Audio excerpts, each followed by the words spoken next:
So today I'm going to change out the bathroom sink faucet because this was kind of a cheap replacement from the original that cut out a while ago. So I got another cheap replacement off of Amazon. So I'm going to put that in. So the first step obviously would be to shut off the water.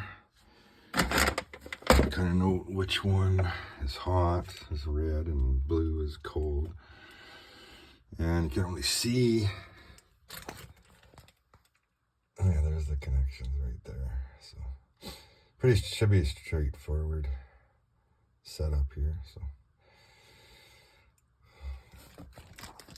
I got the other one unhooked, and it's kind of a mess. So probably want to clean that up a little bit.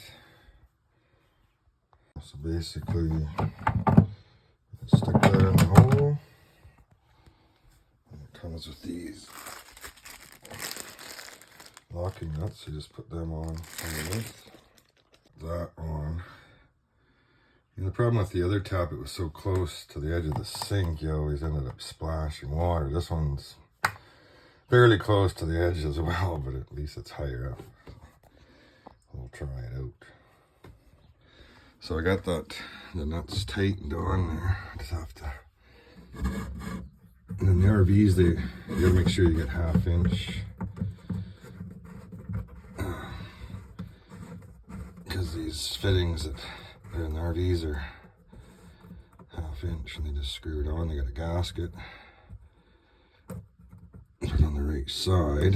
I think the cold was right.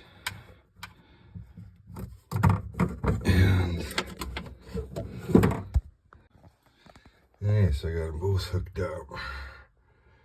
So I'll just go and turn the water on and then quickly come back in here and make sure it doesn't leak.